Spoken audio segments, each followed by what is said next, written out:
My name is Sarah. Sitting at my desk, sipping black coffee. I'm watching the news in silence. The headline reads, Aria Industries CEO arrested in multi-million-dollar fraud probe. There's a photo of Aria, my sister-in-law, being escorted into a federal vehicle.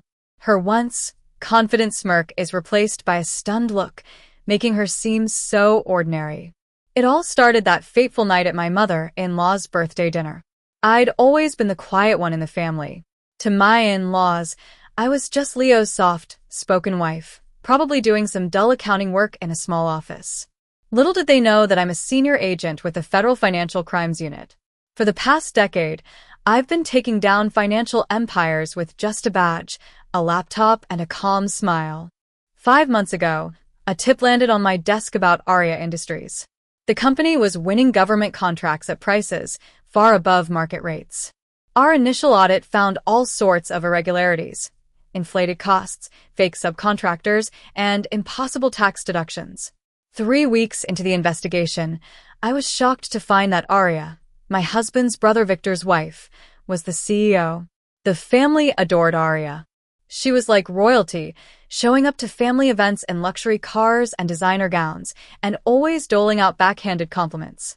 She saw me as too plain and uninteresting to be part of their inner circle and never missed a chance to put me down.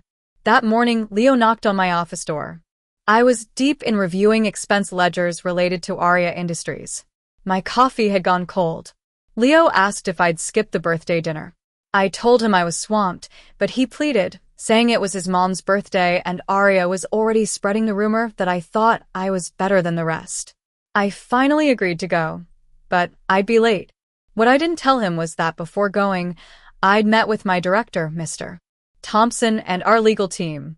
The evidence we'd gathered, including wire transfers, fake invoices, and shell company acquisitions, was enough for a full-scale federal audit. I signed a request to freeze Aria's business accounts that morning. By 9 a.m. The next day, she'd be under formal investigation.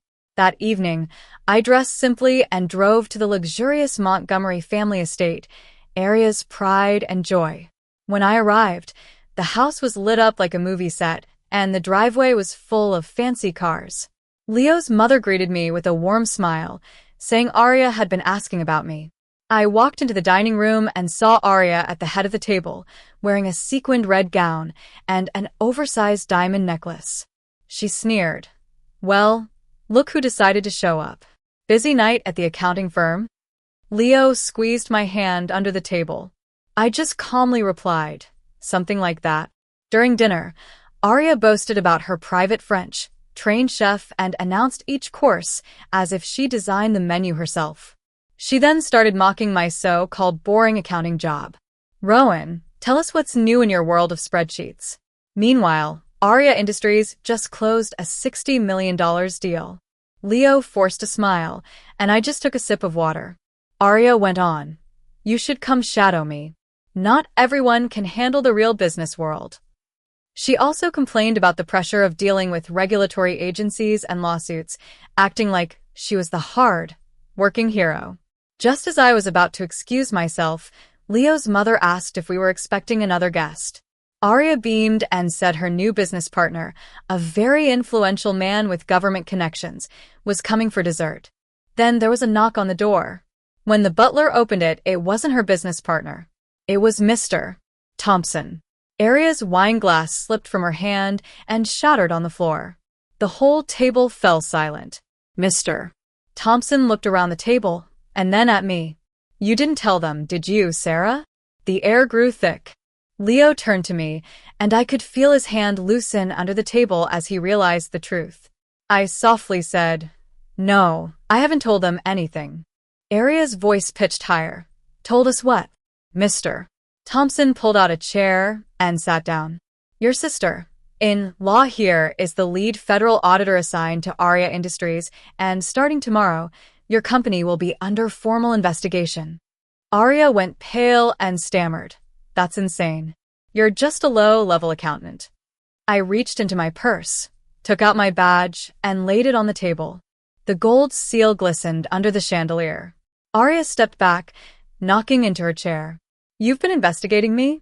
I calmly replied, I've been investigating your company, and as of tonight, I'm recusing myself from the case.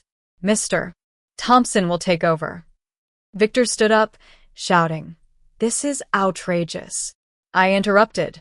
We can do this. You might want to sit down, Victor. Arya demanded to know what we were accusing her of. I started listing the evidence. The $60 million deal, the $42 million transferred to shell accounts in the Cayman Islands, and the offshore properties bought during a quarter of reported losses. Arya laughed shakily, saying it was a setup out of jealousy. Mr. Thompson played a recording of her saying, Relax, Finn. Auditors are clueless. They chase paper. We own the ink. I also reminded her that 3 months ago, she'd invited me to her office to review corporate returns. I'd spent 4 hours there and recorded everything. I opened a folder with time-stamped photos of the safe and ledgers. Just then, 2 plain-clothes agents entered. Miss Montgomery, we have a warrant for your arrest. Arya backed away, knocking over a chair. You can't do this. This is my house. I corrected her. This house was bought with laundered money. It's government property now. As the agents cuffed her, Arya screamed, You ruined my life. I said softly, You ruined your own life. I just revealed the truth. After her arrest, we found out she wasn't alone.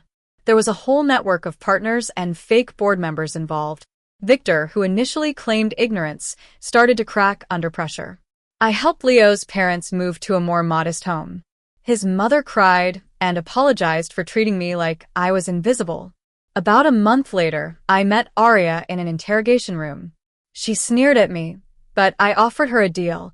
Give us the names and help recover the stolen money, and we might reduce her 30-year sentence to 10.